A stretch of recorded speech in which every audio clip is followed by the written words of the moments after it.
Tātad labvakar visiem, laipni lūdzam atpakaļ Parabellum. Ja kāds jau čatā par to runā, jo Trumpa vārdi noteikti ir ārkārtīgi nopietni. Ir taisnība, ka viņš mūs ir pieradinājis pie tā, ka runā daudz un gari. Taču tas, ko viņš šobrīd saka, ir ārkārtīgi neskaidrs un ārkārtīgi bīstams. Tiem, kas to nav sekojuši, vesela civilizācija šonakt mirs. Lai neatgrieztos, lai nekad vairs netiktu atgriezt atpakaļ. Es nevēlos, lai tas notiktu, bet visticamāk tas notiks. Jebkurā gadījumā, tagad, kad mums ir pilnīga režīma maiņa, varbūt atšķirīga, gudrāka, mazāk radikalizēta un mazāk radikalizēta prāti, tie uzvarēs. Varbūt kaut kas revolucionārs un brīnišķīgs var notikt. Kas zina? To uzzināsim šonakt. Viens no svarīgākajiem brīžiem pasaules garajā un sarežģītajā vēsturē. 47 gadi izspiešanas, korupcijas, nāves beidzot beigsies.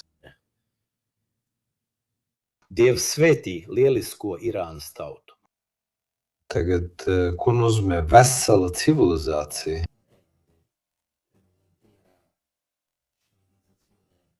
Tas pazudīs šonakt. Kāds sāk runāt par kodola taktikā.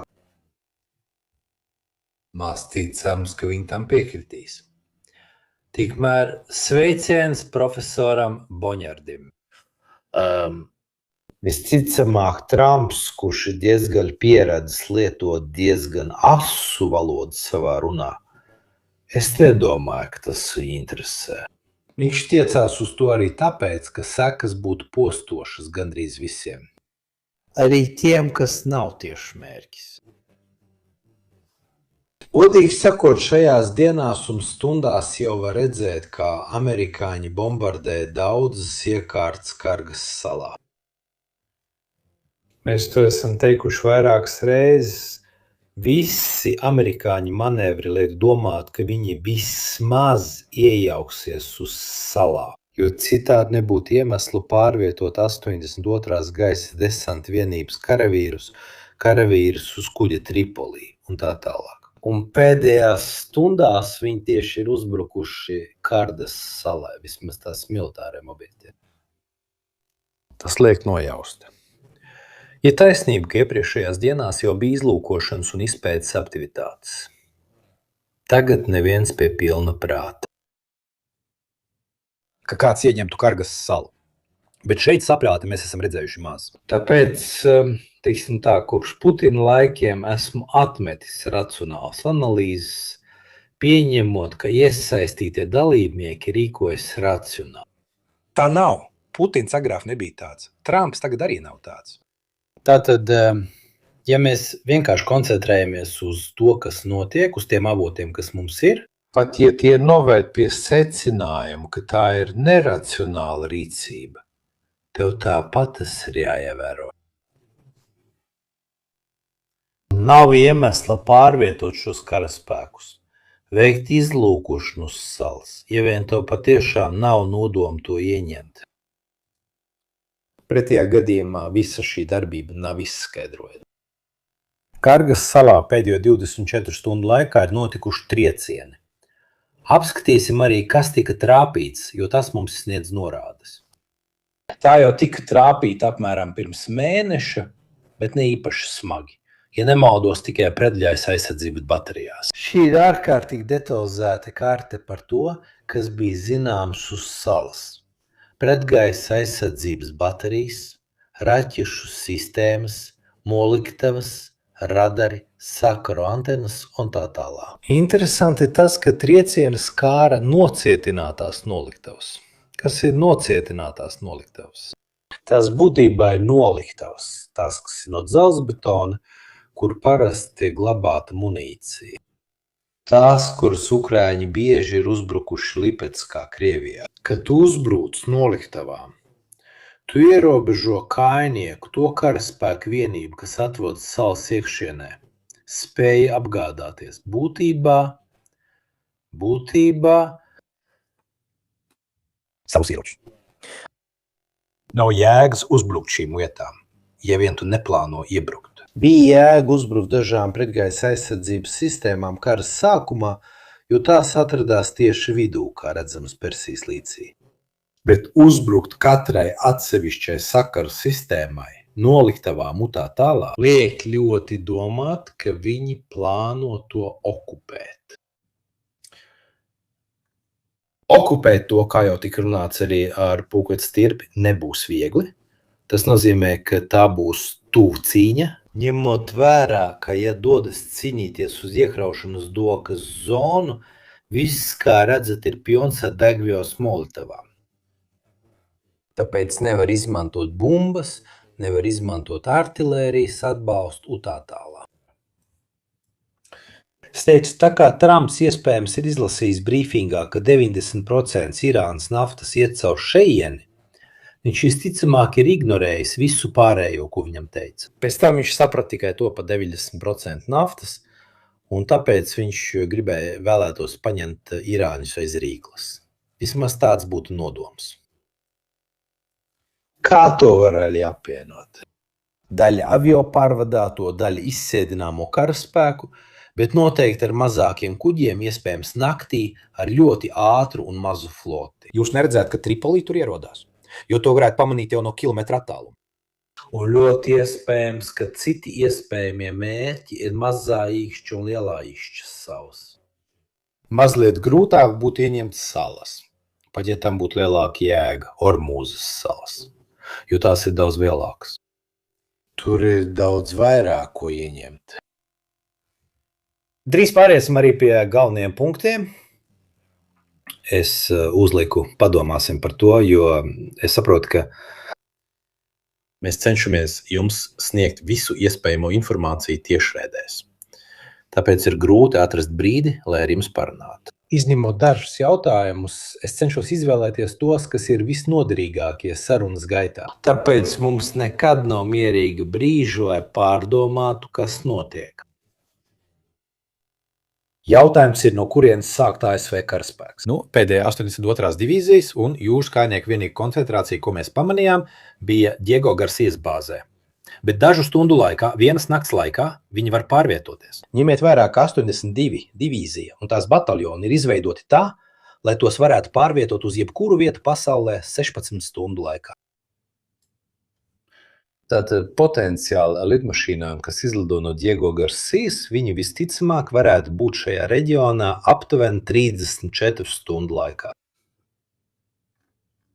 Tātad viņi jebkurā brīdī var izlemt rīkoties šādā veidā. Apstīsim arī plašāku skatījumu uz to, kas šajā laikā ir noticis. Pēc tam mēs arī apskatīsim, kā tika evakuēti amerikāņu piloti, jo tā jebkurā gadījumā ir interesanta vēsture saistībā ar F-15 notriekšanu. Teiksim tā, Irāna. Sākumā bija kļūdījusies savā stratēģijā. Proti, tā bija reaģējusi atklājot lielāko daļu sava raķešu un pretgaisa aizsardzības potenciālu. Un ja atceraties, pirmajā dienā Irāna atbildēja 350 raķetēm, tad ar 185, pēc tam ar mazāk nekā 100. Tātad 3 dienu laikā viņi bija zaudējuši praktiski 80% no sava uguns jaudas potenciāla. Tas tāpēc, ka, protams, amerikāņi un izrēlieši mēnešiem ilgi bija spējuši iegūt informāciju. Tāpēc viņi labi zināja, kur sist. Šis ir pirmais kara posms. Līdz 7. vai 8. martam tas ir pirmais kara posms. Pēc tam, kā var redzēt, Irāņi saglabāja noteiktu stabilitātes līmeni. Apmēram 30 raķetes dienā un aptuveni vidēji 50-100 droni dienā. Ievērojiet, pēdējā laikā tie saka, ka pieaugt. Tātad, ja mēs vēlamies saprast, kas notiek, mums jāsaprot, ka tiek vadīti 2 pilnīgi atšķirīgi kari. Tātad Irāna pēc 7. marta ir veikusi stratēģisku paradigmas maiņu. Būtībā izmaiņas, kas, manuprāt, ir pat gudras, ņemot vērā viņa ierobežotās spējas un resursus. Kādā nozīmē? Papildus labi zināmajai mozaīkas aizsardzībai, kas pēc savas būtības ir, teiksim, grūti iznīcināma, īpaši, ja kāds mēģina to izdarīt, izmantojot tikai gaisa spēku. Acīm redzami ierobežojumu dēļ attālumi, nogurums, kaujas kravas ierobežojumi spēja ilgstoši uzturēties gaisā. Nemaz nerunājot par to, ka šie uzbrukošie spēki jebkurā gadījumā ir ierobežoti. Izņemot Izraelu, kas izmantoja lielu skaitu lidmašīnu salīdzinājumā ar to, kas tai bija pieejams. Amerikāņi savukārt ir daudz ierobežotāki. Starp aviācijas bāzes kuģiem un dažām bāzēm, kā arī dažām lidmašīnām, jebkurā gadījumā startē no Eiropas bāzēm, tad veids pieturas un tā tālāk. Tas, starp citu, ievērojams sāsina loģistikas problēmas, padara tos sarežģītākus. Nemaz nerunājot par personāla jautājumu, cilvēku un tehnikas nogurumu un, protams, munīcijas pieejamību uz vietas. Nav tā, ka aviācijas bāzes kuģiem būtu neierobežots munīcijas daudzums. Tātad Irānas aizsardzības būtība papildus riska dažādošanai, jo viņiem ir šī slāņveida mozaīkas tipa aizsardzība, ir galvenokārt decentralizēta. Tas nozīmē, ka pat ja tiek zaudēta komandķēde, īpaši pretgaisa aizsardzības sistēma, joprojām saglabā zināma neatkarības pakāpi. Vienkārši ik pa laikam viņi ieslēdz radaru, paskatās, kas notiek viņu zonā un reaģē. Tad viņi to var darīt arī kā mirgojošas gaismas zonās, kuras amerikāņi un izrēlieši iespējams uzskata par drošām. Jo nedēļu nav nekādas radara aktivitātes, un tad pēkšņi, tā kā palaišanas iekārtas bieži ir mobīlas, tās var mainīt savu atrašanās vietu. Apgabals, kas iepriekš bija tukšs un nedēļu bija neaktīvs, pēkšņi kļūst aktīvs. Tāpēc viņi spēja palikt autonomi arī tad, ja nav komunikācijas ķēdes. Turklāt ir arī būtisks jautājums. Sagatavoto pozīciju, patvērumu, bāzu, bunkuru daudzums vienkārši ir pārāk liels, lai to spētu atklāt amerikāņu un izrēliešu izlūkošanas spējas. Kā tas izpaužās? Ņemot vērā šo pretgaisa aizsardzības sistēmu dabu, tās ļoti ātri pārvietojas no vienas pozīcijas uz citu. Un arī paša reljefa daba, valsts orogrāfija, kas ir milzīga un pilna ar kalniem. Teiksim tā, tas viss lieliski atbilst mozaīkas tipa aizsardzībai. Tātad pat ja kādā brīdī notiek kāda aktivitāte, tā ir ļoti īslaicīga. Un tāpēc nav teikts, ka amerikāņiem vai izrēliešiem vienmēr būtu lidmašīnas šajā reģionā, kas spētu uzreiz reaģēt un uzbrukt. Šī ir liela problēma, kas saistīta ar pastāvīgas klātbūtnes jautājumu. Tad arī šie ir ārkārtīgi svarīgi faktori. Būtībā tā, kā viņi izmanto taktiku šauj un atkāpies, tas ir šauj un atkāpies. Viņi nedod iespējas veiksmīgi uzbrukt. Jo viss notiek 5-10 minūšu laikā, tāpēc gaisa spēks nav pietiekams. Jo īpaši, ja tas ir vienīgais veids, kā tev uzbrukt, lai trāpītu vienai pretgaisa aizsardzības sistēmai, kas izšauj un pēc tam atkal paslēpjas kalnā. Tas viņiem to neļauj. Jā, kāds saka, tev vajadzētu veikt SEAD, protams, izmantot pretradara raķetes, kas seko radara signālam un tā tālāk, bet darbība ir ļoti īsa. Ja, piemēram, tas, kas trāpīja F-15, nebija Bavars, bet bija Tors, kas atrodas tad diviem kalniem un varbūt F-15 tur lidoja garām. Kas Toram ir? Apmēram 20 km. Paņem, šauj, viss beidzās minūtes laikā, un tam nav laika veikt SEAD un DED. Tātad raķetes, kas meklē pretinieka radara aktivitāti, seko radara signālam un trāpa pretgaisa aizsardzības sistēmai. Jā, šorad atriebība, malacis. Īsā darbības rādījusa pretgaisa aizsardzība, principā. Īsā rādījusa aizsardzības sistēmas. Šauj, mērķē uz mērķi, šauj, notēmē. 1 minūte, 2 minūtes, un viss ir beidzies. Furgonīši tiek aizvērts, un viņi atkal paslēpjas. Viņiem šādu lietu ir neticami daudz. Tāpēc viņi var turpināt darīt šādas lietas. Tātad, kāds ir šīs stratēģijas mērķis?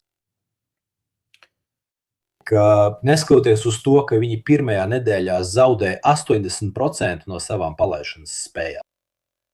Tas ļāva Amerikas un Izraēlas gaisa spēkiem izveidot koridorus. Patiesībā tas viņus nekad pilnībā neapturēja. Un to apliecina gan gaisa spēku zaudējumi, kas turpinās, lai gan ir neliels salīdzinājumā ar karu, kurā ir 2 līdzvērtīgi pretinieki.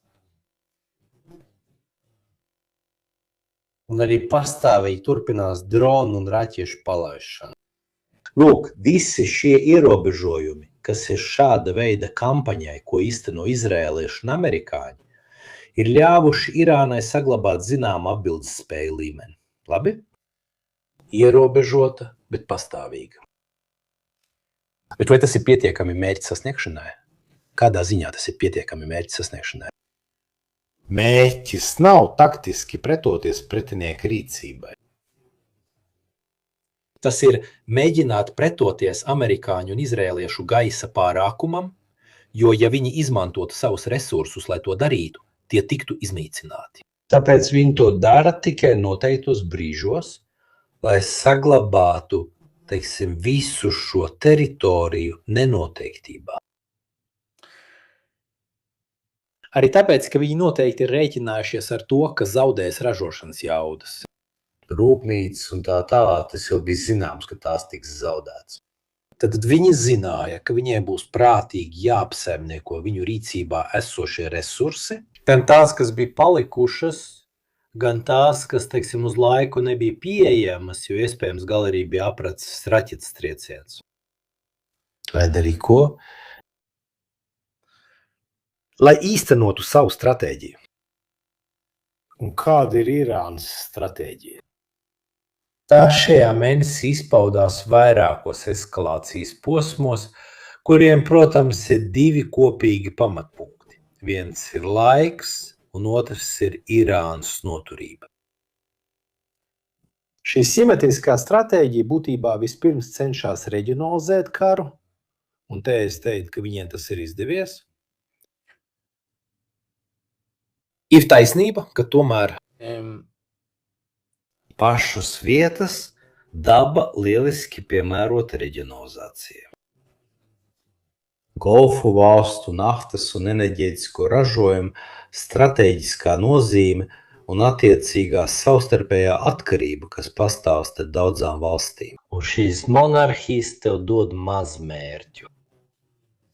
Galu galā, ja tu trāpi gāzes sašķidrināšanas iekārtām un naftas objektiem, tu viņiem praktiski esi atņēmis 80% no viņa jaudas.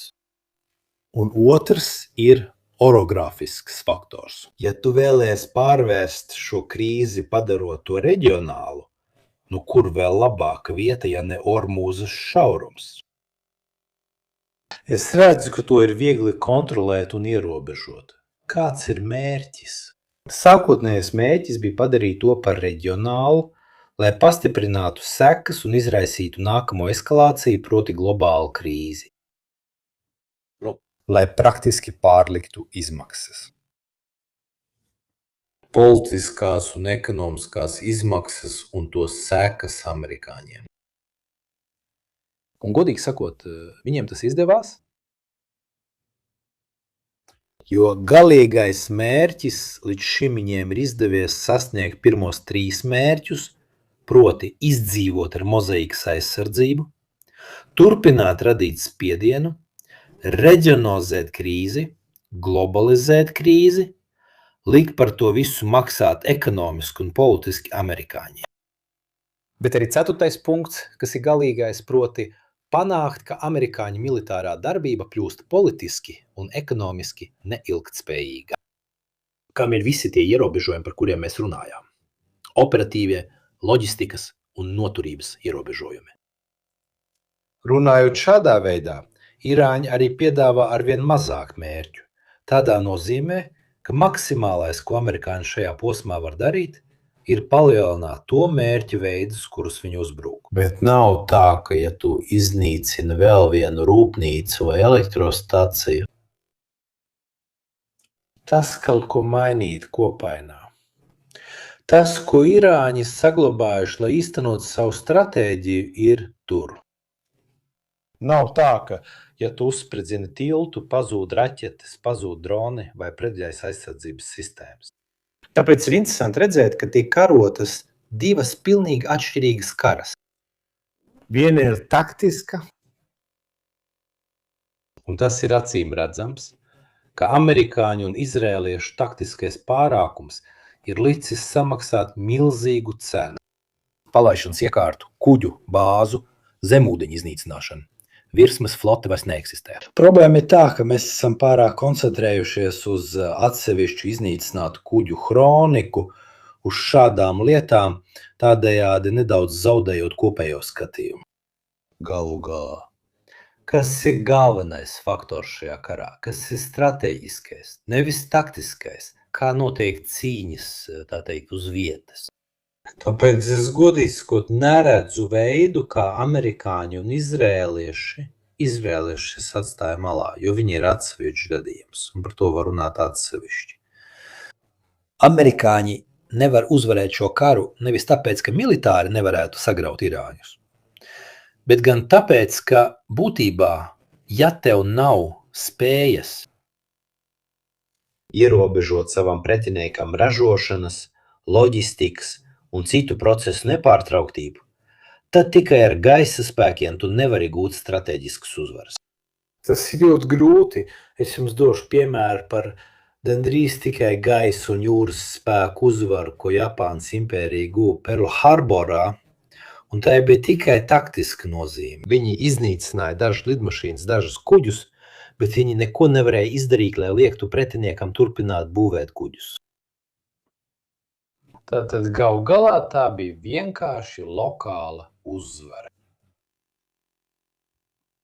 Tas bija tas pats problēma, kas bija austriešu krāsotājiem. Viņiem nebija spēja bombardēt, viņi nekad neuzbūvēja, viņiem nekad nebija strateģiskās aviācijas. Vācieši tā arī nekad nespēja nesasniegt Ameriku. Bija daži projekti, piemēram, projekts bombardētājs Amerika, bet viņi nespēja bombardēt Krievus, kad tie pārvietoja savas bāzes pie Urāliem vai aiz Urāliem. Lūk, kad tev pietrūkst šīs spējas, ja pretinieks nepadodas vai nesabrūk iekšēji politiski iemeslu dēļ, tu nevari neko panākt. Tu vari tikai palielināt iznīcināmo mērķu veidus, bet, kā jau teicu, viena papildus tilta vai tuneļa iznīcināšana neko nemaina. Paldies pagaidām, es uz brīdi apstāšos un pieņemsim arī visus jautājumus. Atgriešana akmens laikmetā varētu nozīmēt ilgtermiņā izņemt Irānas un monarhiju naftu no tirgus. Tas būtu saistīts ar nepieciešamību kontrolēt pasaules naftu. Protams, ja viņi ieņem Kargas salu un iznīcina arī elektrostacijas, tiltus, dzelzceļus. Starp citu, Izraēla ir nosūtījusi ziņu Irānas iedzīvotājiem par nelietot vilcienus, jo arī tos viņi iznīcinās. Nu jā, tehniski, ja tu iznīcini visu infrastruktūru un atņem viņiem iespēju to atjaunot, kas būtībā ir naftas pārdošana, kas attiecās uz Irāņiem, tehniski, tu viņus atgriez atpakaļ. Negūži akmens laikmetā, bet noteikti bronzas laikmetā.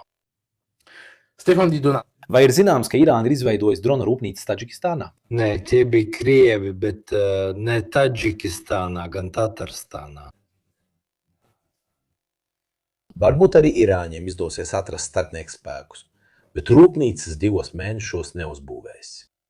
Un pirms šī haosa par Irānas starpnieku spēkiem citu nedzirdēja. Arī tāpēc, ka dažas valstis nevēlas iesaistīties, ja nu gadījumā rodas kāds haoss. Viņi ir saražojuši diezgan daudz dronu. Tāpēc es domāju, ka būs grūti kādam vēlēties iesaistīties šādā veidā. Līdz šim nav dzirdēts, ka viņi būtu izveidojuši ārējās bāzes droniem. Tas ir absolūti neticami. Iespējamība ir 0. Ja vien viņš nav pilnīgi traks, arī tāpēc, ka vairs nav lielu mērķu. to, kas tur ir. Viņi var mierīgi iznīcināt ar vadāmajām bumbām.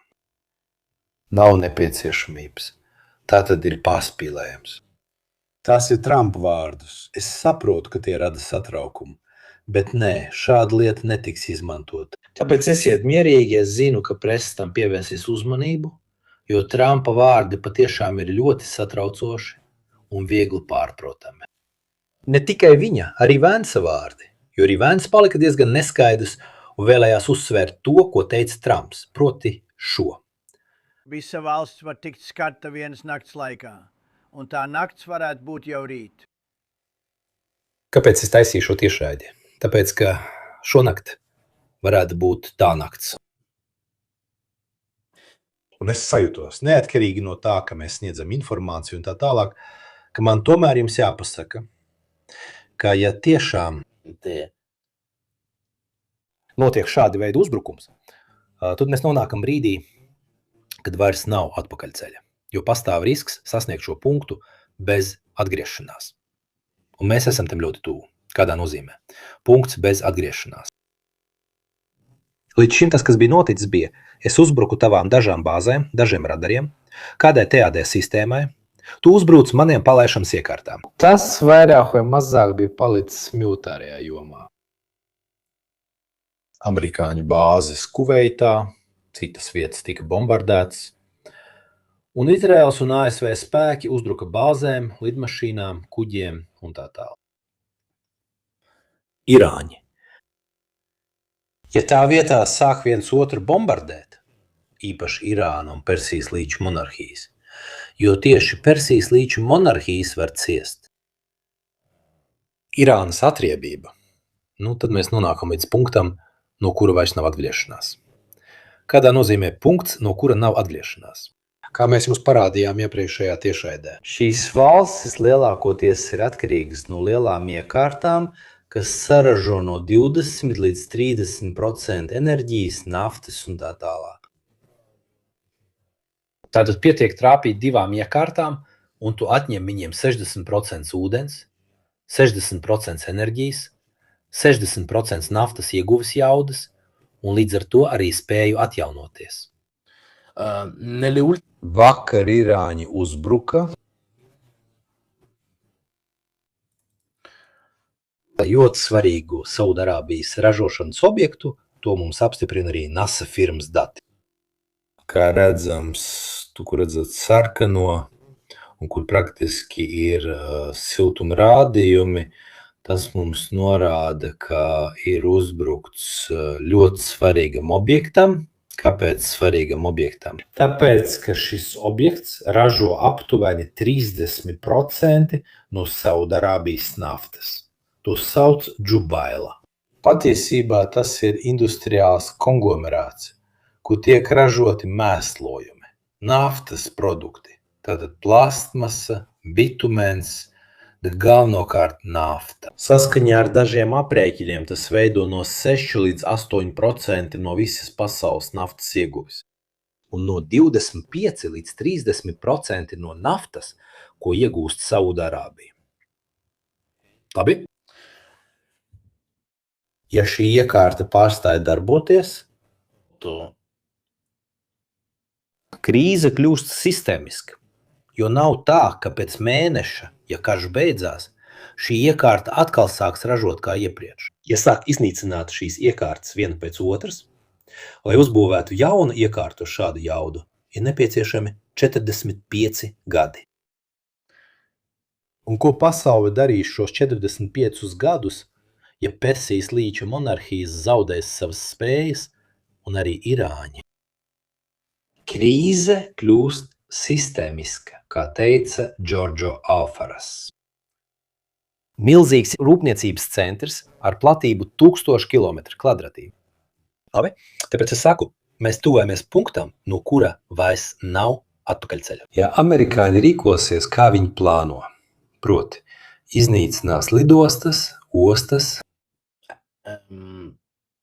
tiltus, elektrostacijas un tā tālāk. Irāņi, kuriem nav īpaši liela tālas darbības raķešu jauda, atviepsies visām Persijas līča monarhijām, kuras ir ārkārtīgi atkarīgas no dažām lielām sistēmām. Un tā ir stratēģija, lai Samsons mirst kopā ar visiem filistiešiem. Viņi iznīcinās viens otru. Amerikāņi un izrēlieši iznīcinās Irānas, rūpniecisko kapacitāti, un Irāņi darīs to pašu otrā pusē. Un tas novedīs pie krīzes, kas ilgs gadiem. Ņemot vērā, ka ir maz mērķu, tie ir ļoti lieli un ļoti vērtīgi. Un es baidos, ka Trumps tiešām, kad šis ultimāts beigsies, rīkosies tieši šādi. Jau pirms pāris dienām viņi bija sākuši rādīt dažas lietas, nojaucot vienu no svarīgākajiem punktiem. Tu teici pirmais Irānas, ka tā ir sprādziens. Un tāpēc tas ir tagad. Mēs esam tam ļoti tuvu. Es to saku tāpēc, ka es iedomājos, ja kādam ir uzņēmums un viņiem jātransportē 50 kravas automašīnas. Benzīna cena, ko man jau šodien teica uz šoseis, bija 2,51 dīzeļdegvielai. Šāda lieta patiešām var sasniegt absurdus līmeņus. 34 eiro, lai dotu priekšstatu, ja vien netiek atrasti alternatīvi avoti. Eiropas un Amerikas valstu strateģiskās rezerves pietiek mēnesim, 2 mēnešiem, atkarībā no valsts. Tad var ieguldīt visus miljardus, ko vēlies, bet ja nav, tad nav. Ja otrā dienā redzēja atceltus lidojumus, tieši tāpēc, ka cenšas ierobežot pat aviācijas degvielu. Džego Marija Tamburīni. Ņemot vērā to pašu stratēģijas trūkumu, vai jūs nedomājat, ka reliģiskie iemesli ir svarīgāk nekā mēs domājam arī no Amerikas puses? Es nezinu, cik ļoti Trumps, tavuprāt, ir reliģios. Trumps tēlo, ka ir reliģios, bet es viņu neredzu kā īpaši reliģiozu cilvēku. Viņi vienmēr uzver šo izrādi noteiktam cilvēku lokam, bet viņš noteikti nav reliģios. Es vēlos pievērsties arī vēl vienam būtiskam punktam. Jo šī ideja, kas ir nedaudz amerikāņiem, bet īpaši Trumpam, piemērot Irānai, tieši tāda pati formula, kādu viņi izmantoja Venecuēlā. Proti, mēs noņemam līderi, un tad tas, kas nāks pēc tam, vienosies. Vai tas strādāja Venecuēlā vai nē? Tas to praktiski sagrāva, lika atvērt vēstniecību, un tagad klusībā veids darījums ar amerikāņiem, bet ar Irānu tas nevar darboties. Man šajās dienās bija laime runāt ar dažiem ārkārtīgi pieredzējušiem izlūkdienestu pārstāvjiem par Irānu. Un gandrīz visi man teica vienu un to pašu par Irānu. Vismaz tiem, kas to patiešām pazīst, nevis amerikāņiem. Tas ir režīms, kas ir izveidots, lai izturētu ļoti smagus triecienus. Tostarp režīma vadības likvidēšanu. Kādā nozīmē? Viņiem bija gadu 10, lai sagatavotos šādiem scenārijiem. Un viņi ir izveidojuši daudz mazāk centralizētu struktūru, nekā tas izskatās. Galu galā kamenēja figūra ir drīzāk garīgais līderis nekā tehnisks vai praktisks vadītājs. Un ir diezgan acīm redzami, ka viņi nepaļāvās tikai uz šiem līderiem, ja jau vadība nebija tikai uz viņiem balstīta. Bet uz kā balstās viņu sistēma? Uz dažādiem balstiem. Balstiem, kas būtībā notur kupolu. Būtībā katrs ir svarīgs. Svarīgs, bet nav būtisks. Ja kāds balsts nokrīt, to aizvieto. Un tāpēc beigās struktūras sabrukums nekad nenotiek. Manuprāt, otrā pusē pastāv patiešām liels risks. Es nesen noskatījos ļoti garu interviju ar bijušo FF direktoru Baru. Un arī vairāk spēļu stratēģijas eksperti saka, ka lielākais risks tagad ir pretējs tam, ko viņi apgalvo. Trumps, Vans un tā tālāk. Proti, ja mēs izlasām Trumpa sākotnējo tvītu, viņš saka, mēs tik un tā esam veikuši režīma maiņu. Ka mēs, patiesībā viņš tagad saka, ka esam panākuši pilnīgu režīmu maiņu, viņš vispār nesaprot, kas notiek. Tie, kas tagad ir pie varas, ir atšķirīgi, gudrāki un mazāk radikalizēti elementi. Viņi uzvarēs. Kas ir pilnīgi pretēji tam, ko saka visi 20 analītiķi, kurus esmu klausījies, gan privāti, gan pats klausoties podkastus un tā tālāk. Kādā ziņā visi analītiķi, kuri labi pārzina Irānu? un šāda veida struktūru šo. Visticamāk, pamazām, kad dažādi līderi tiek izslēgti un citi iznāk priekšplānā no 2. vai 3. rindām, šie pēdējie būs vēl radikālāki. Šāda veida struktūra savās darbībās. Kāpēc? Viņiem vajadzēja sodīt par saglabāšanas pārkāpumiem, atlikt papļauto ievērošanu. Uz šāda veida struktūra ir profils un iepriekšējā pieredze. Un tāpēc, būdami mazāk zināmi, viņi var mazāk atsaukties uz autoritāti, uz savu pašu tēlu, tāpēc viņi praktiski panāk pretēju efektu. Šis ir vēl viens punkts. Kā tu izskaidro to, ka visi analītiķi ir teikuši šīs lietas, ko tu saki, bet Pentagons un CIP nē? Bārns, bijušais FIB darbinieks, to saka, kā arī vairāk citi analītiķi, kurus esmu klausījies no ICSIS, Center Action, Resilience un daudzām citām organizācijām. Esmu dzirdējis arī izrēliešu, kur saka to pašu, arī viņi saka, ka tos cilvēkus likvidēja, bet ne tāpēc, kas bija sākotnējais mērķis. Vai runā par režīmu maiņu? Nē, vienkārši tāpēc, ka viņi veidoja komandu ķēdi. Bet viņi negaida liels pārmaiņas, ka tas pilnībā izmainīs režīmu vai ka tas kritīs un tā tālāk. Vienkārši iznīcina līderus, jo viņi tajā brīdī vada. Un tādējādi tu radi tukšumu, kuru aizpildīt prasa zināmu laiku. Bet ne ar mērķi gāzt režīmu vai gaidīt režīmu apvērsumu. To apgalvo gandrīz visi nopietnākie analītiķi. To esmu redzējis gan Kaufmana, gan daudz citu izteikumos šajās dienās. Esmu klausījies un lasījis kādus 20, un nav neviena arī amerikāņu vidū, kas piekrīt idejai, ka ja likvidē režīmu augstāko vadību, tad pēkšņi režīms sabruks un pārveidosies. Patiesībā pārveidosies uz slikto pusi. Viņi kļūs ārkārtīgi daudz paranoiskāki. Un visticamāk, pareizāk sakot, pievienoju šīs, jo bija lieliska intervija ar kādu indiešu žurnālistu, kurš bieži aicina arī Sāru Peinu, kas ir pētniece Ķīnas un Krievijas attiecību jomā. Kurš šis profesors tieši spēļu teorijas eksperts teica to? Kas visticamāk novedīs arī pie terorismu pret Ameriku, ko finansēs Irāna vai citi? Jo tas ir nākamais solis pēc jauno cilvēku superradikalizācijas. Un tas, ka viņi saprot, ka tieši raķešu uzbrukuma rezultātā notiek šāda veida iejaukšanās, nozīmē, ka viņi zaudējuši savus starpniekspēkus, gandrīz visus ap Izraēlu. Bet viņi varētu izveidot jaunus. Tātad varētu pat atgriezties laikmetā, kāds bija pirms 10-15 gadiem. Proti teroraktu laikmetā. Īpaši Izrēlā un īpaši Amerikā. Un tad es pamanīju vēl vienu lietu. Ja paskatās, ko izrēlieši un amerikāņi ir nogalinājuši, var redzēt, ka gandrīz visi līderi, kas tika iznīcināti, nav no regulārās armijas. Viņi galvenokārt centās iznīcināt Pazdaranu un līderus, kas vairāk saistīti ar ideoloģisko, doktrināro skatījumu un tam līdzīgi.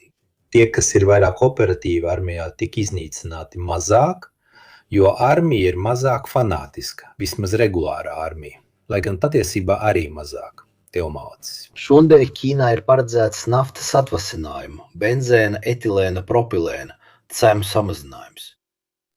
Tagad savukārt tas turpina pieaugt, ja? Jo ir arī tā problēma, un arī ar mēsloju. Ķīna bija ievērojami palielinājusi arī savas rezerves, fakts. Un tāpēc tā tas nav kaut kas, ko var izdarīt viens pats. Pēdējo 2 gadu laikā, tad iespējams paredzot šādu veidu jucekli. Mazāk citās valstīs, kas ir vairāk atkarīgas, īpaši Āzijas valstīs. Tātad kopējā aina. Es negribu celt paniku, bet ja jūs esat tikai iedzīvotāji un jums nav uzņēmuma, dažas lietas jūs varat darīt, ja jums ir uzņēmums, tad neko nevarat darīt. Jo kur jūs to visu glabāsiet, piemēram, degvielu? 50 kravas automašīnām jūs nevarat uzkrāt. Bet ja viņi uzbruks, ir neizbēgami, ka krīze kļūs sistēmiska. Un tāpēc viss, ko pasūtīs no Ķīnas, neizbēgami sadārdzināsies. Un daudzām citām lietām. Un nav daudz instrumentu, ko Itālija var izmantot. Piemēram, akcijas nodokļu atcelšana. Uz kādu laiku, lai mazinātu to, kas ir sistēmiska krīze, nevis 2 vai 3 mēnešu krīze. Tur neizbēgami ir jāslēdz vienošanās ar citām valstīm, lai atrastu citus piegādātājus. Tagad, pa laimi, mēs neesam tik ļoti atkarīgi. Eiropa neimportē tik daudz no Persijas līča valstīm. Bet ja tu ej pirkt kaut ko Amazonā un tā tālāk, ne tagad, jo loģistikas cikli kurā gadījumā ir gari, Bet mutei tas maksās vairāk, īpaši, ja tas nāks no citas pasaules malas. Lai sniegtu kādu priekšstatu, tāpēc es pats gribu redzēt, vai viņš atkal noraustīsies. Trumps vienmēr nobīstās. Trumps vienmēr ir glēvūs, kas ir amerikāņu slengs, lai pateiktu. atkāpjās. Vai arī tāpēc, ka jau ir 3 reizes, Kad viņš atliek ultimātu, vai arī šoreiz viņi tiešām uzbruks. Tas ir diezgan satraucoši kopumā, ņemot vērā to, kas notiek. Tātad, kā redzam, Irāna turpina tieši ar to pašu taktiku, ne vairāk, ne mazāk. jūs varat redzēt aktivitātes skaitļus, tie vairāk vai mazāk vienmēr paliek ņemainīgi. Raķetes ir atzīmēts ar sarkanu, droni ar zilu no 11. marta līdz 6. aprīlim. Patiesībā mēs varam redzēt pieaugumu attiecībā uz droniem, un tas ir kopējais periods no 19. marta līdz 6. aprīlim. Lieta ir tāda, ka viņiem šis spiediena līmenis ir vairāk nekā pietiekams, lai globalizētu krīzi un sāktu iznīcināt Persijas līča monarhiju iekārtas. Tad viņiem nav nepieciešams atgriezties pie iepriekšējiem līmeņiem, jo tik liela izvietošana viņus tikai pakļauj briesmām. Pievērsīsimies arī tam, kā izdevās izvest F-15 pilotus. Jo, manuprāt, tas ir diezgan interesanti, īpaši tāpēc, ka no doktrinālā viedokļa šī amerikāņu ideja nekad neatstāt nevienu cilvēku aiz muguras. Kāpēc? Jo tas, teiksim tā, uzlabos situāciju. Cilvēku skaitu, kuri vēlas doties bīstamās misijās, zinot, ka jebkurā gadījumā, ja ar tevi kaut kas notiks, viņi nāks tev pakaļ. Mēs par to izveidojām īsu video un to saīsinājām, bet patiesībā, ja paskatās detaļās, tas ir vēl interesantāk. No tā, kas tiek teikts, mēs redzējām, jo īsā video nevar viss iekļaut. Sākumā mēs redzējām dažādas amerikāņu lidmašīnas, helikopterus, tostarp Black Hawk, tas ir Black Hawk atvasinājumi. Ja nemaldos, tie bija Pavehawk helikopteri, kas tur riņķoja. Dažus no tiem apzināti nosūtīja uz nepareizām vietām, lai irāņi domātu, ka viņi ir tur, un tāpēc viņi koncentrējās uz to, kur devās Pavehawk helikopteri. Tas, kas notika, ir neticami, jo amerikāņi praktiski nolaidās. Viņi nolaidās ar C-130 lidmašīnām. Uz ielējas. Un tad nav precīzi zināms, kas notika ar C-130 lidmašīnām. Vai viņi ir sapinušies? Jo, ja kurā gadījumā nolaisties uz šāda seguma, nav tas labākais. Ir, kas saka, ka viņi ir iestiguši, ir, kas skatoties attēlus, saka, ka tomēr tā nav.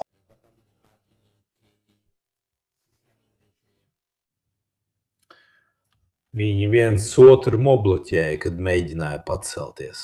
Tādā ziņā tas nav gluži sadursme, bet, ja paskatās uz lidmašīnu pozīcijām, tās neatbilst tam, kādā veidā būtu jānotiek pacelšanās. Kā redzat, viņi visi ir pārāk tuvu viens otram. Šie ir iznīcības attēli, tie ir silueti. Jā, es saku iestrēguši, bet ar to domāju, ka tas ir ārkārtīgi nelīdzens apvidus, tu pat vari sabojāt riteņus. Jāņem vērā, ka ja 2 lidmašīnām jāpaceļās un tās atrodas šādā pozīcijā, viena bloķē otru. Tagad nav zināms, vai viņi tos novietoja šādā veidā, tāpēc, ka viens jau bija nelietojams un tāpēc to nolika priekšā kā vairogu. Vai arī varbūt kaut kas notika. Un steigā, mēģinot pacelties, viens pagriezās, tika bojāts un nobloķēja otru. Nav zināms, bet ir ļoti dīvaini, ka, kad viņiem vajadzēja pacelties, viņi atradās šādā pozīcijā. Un mēs pat nezinām, vai viņi mēģināja. Nē, viņi nesatriecās, kad nolaidās. Vai nu viņi to nolika, lai nosektu, jo tas bija nederīgs, un tikmēr tas kalpoja kā aizseks. Jo saku, tas kalpoja kā aizseks. Jo papildus šim stāstam par lidmašīnām, kas nolaidās sākumā, viņi nodrošināja aizsegu gan ar Pave Oak, gan iespējams arī ar A10. Sākumā nolaidās tikai šīs divas lidmašīnas. Pēc tam, kad tās iestiga, kaut kas notika, tās iestrēga, vai arī tās tā novietoja, jo vairs nevarēja pacelties. Apbrauc arī Little Birds. Little Birds ir helikopteri, kas ved speciālo uzdevumu vienības karavīrus. Tie, ja esat skatījušies. Black Hawk Down. Atcerāties tos mazos, kas devās šaut, kad viņš somāļu pozīcijā meta stroboskopus? Tas ir beigās šī stāsta noslēguma ainā. Kopumā tika zaudēti 4 helikopteri un 2 lidmašīnas. Tātad tās 2 lidmašīnas, ko redzējām, tika zaudētas. Kopā ar viņiem 4 Black Hawk helikopteri. Un viņi aizbrauc ar vēl vienu Black Hawk viļņu, kas viņus aizveda prom. Tie, ko redzat, ir C-130 vraki Un vismaz 2 Little Birds vraki. Šī lieta šeit ir interesanta. Aha, kāds saka, viņi varēja būt lidmašīnas iekšpusē, un kurš to zina, varbūt viņi ir nolaidušies, bieži vien izlaiž arī no C-130. Jebkurā gadījumā tā bija ārkārtīgi dārga misija, jo Arī pirmais pilots nebija muļķis. Viņam teica, ka viņš ir izglābts, bet ziņa bija nepatiesa. Kāpēc tā bija nepatiesa? Tāpēc, ka viņi centās neļaut irāņiem sākt cilvēku medības. otro izglāba pēc 36 stundām. Viņš uzkāpa 2000 metru augstā kalnā, alā, un ik pa laikam ieslēdza savu komunikācijas lukturīti. Starp citu, viņi pat neusticējās, ka tas ir viņš. Tāpēc viņam nācās atbildēt uz dažiem jautājumiem. Saskaņotie jautājumi. Pirms misijām tiek veikta vesela procedūra, proti saskaņoti jautājumi, atslēgvārdi un tā tālāk. Un viņi domāja, ka tā varētu būt slasts, jo nav teikts kā. Il beacon, vai tas, kas tika aktivizēts, bija viņa, vai arī tas nebija viņa, varbūt jau Irāņi kontrolē. Starp citu, Irāņi visur televīzijā rāda izgriezumus un tā tālāk, tāpēc cilvēki ik pa laikam devās tur. Bija video ar cilvēkiem civilajās drēbēs, kuri šāva uz amerikāņu helikopteriem. Uz C-130. Patiesībā tie bija cilvēki, kuri bija devušies meklēt atlīdzību. Jo viņiem tika piedāvāts 60 000, neatceros viņu valūtu, lai dotos viņus paņemt. Un beigās viņi viņus izvilka, bet par šausmīgu cenu. Nezinu, vai tas 10., par kuru runāja iepriekšējās dienās, bija iesaistīts arī šajā stāstā, bet noteikti. Šeit tika bojāti pāris Black Hawk helikopteri, 4 helikopteri zaudēti, 2 C-130 un, protams, arī F-15. Tā bija ārkārtīgi smada misija, lai mēģinātu izglābt 2 pilotus. Tas nozīmē, ka bija liela interese neļaut irāņiem iegūt gūstekni. Ja tā nebūtu, viņi būtu sarīkojuši izrādi vai kaut ko tam līdzīgu. Es jums ļoti iesaku šo Substack, kurš ļoti detalizēti stāsta šo stāstu, kas iespējams ir pelnījis arī filmu. Jo noteikti tās bija 36 briesmīgas stundas otriem pilotam. Taču tas jums dod priekšstatu, ka Irāņiem joprojām ir aktivitāte. Viņi spēja radīt. Jā, Commander 61 ir labs, ļoti labs. Ir taisnība, ka viņš iet ļoti detaļās un arī tehniskos jautājumos, taču es jums noteikti iesaku to izlasīt. Ja jūs vēlaties uzzināt stāstu, nevis avīzes, aizmestiet avīzes. Ja jūs gribat patiesu, labi un pilnīgi izstāstītu stāstu, dodieties uz šo Substack, un tur jūs to visu atradīsiet. Nevis muļķības vai avīžu rekonstrukcijas, kas ir ārkārtīgi daļējas un sīkas. Tagad, manuprāt, drīz vajadzētu pieslēgties arī Paulo. Es gribēju atvērt nelielu lapu, vai ne, tā kā es nosaukumā ieliku arī vārdu informācija. Tad nesen aiz ziņkārības es sāku skatīties. Es paskatījos dažus televīzijas fragmentus un pamanīju vienu lietu, vienu diezgan īpašu lietu. Kas patiesībā ir tas iemesls, ko daudzi no tiem, kas seko šim kanālam, zina, jo citādi jūs šeit nebūtu. Es skatījos arī dažas vecas diskusijas šo gadu laikā starp dažādām personībām, kas bija studijā un tā tālāk. Par 50%. Viņi vienmēr pārgāja uz personīgiem uzbrukumiem, proti viņi uzbruka viens otram. Un citos gadījumos. Nebija nekādas analīzes, nebija nekādas prezentācijas par kaut ko, kas nebūtu tās personas ideoloģiskā nostāja. Attiecībā uz Irānu, vai attiecībā uz amerikāņiem, vai attiecībā uz krieviem, vai attiecībā uz ukraiņiem.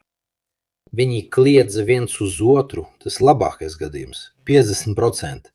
Viņi runāja viens otram pāri, viens otram virsū, uzbruka viens otram, personīgi vairāk centās delegitimizēt otru. Un galvenokārt es to pamanīju, ko pēc tam, tā teikt, apstiprināja arī dažādas televīzijas personības. Viņiem vairāk interesē nodrošināt, ka ja uzaicina viesi A, viesim B jābūt pretējai pozīcijai nekā viesim A, nevis patiesi pretējai.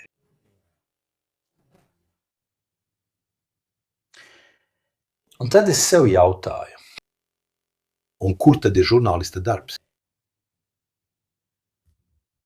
Es esmu tikai tas, kurš saicina cilvēkus, kas bļauj viens uz otru. Vai tas ir žurnālista darbs? Vai žurnālisti darbs būtu apgāzt to, ko saka A, un to, ko saka B? Un skatīties, vai kāds no viņiem balsta savus apgalvojumus uz faktiem, pierādījumiem, avotiem. Un tāpēc vairs neaicināt to, kurš nesniedz nekādus pierādījumus saviem apgalvojumiem. Nē, žurnālistu mērķis, cik esmu redzējis, ir atrast viesi A un viesi B, kuri domā atšķirīgi. Tad nav svarīgi, vai abi balsta savas domas uz pilnīgi tukšu pamata. Galvenais, lai viņi strīdētos. Paldies! Čau, Paulo, atvainojiet par kavēšanos. Man jāsāk lietot plānotāju. Jā, tieši tā. Es publiski atzīstu, ka Es tev sameklēšu sekretāri. Es runāju par...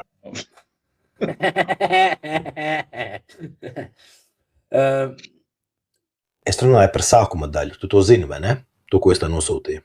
Es to izlasīju ļoti interesanti, skaisti. Jā. Es biju pierakstījis to, ko es domāju par šo kārtu, tāpēc, tā kā tu to zini, tu vari pateikt savu viedokli. Un tad es runāju par mediju pasauli, par to, ka televīzijā aicina viesi A, viesi B. Žurnālists nepārbauda, vai A vai B ir taisnība. Galvenais, lai A domātu pretēji B. Tas ir lieliski. Viņi strīdās, taisa reitingus.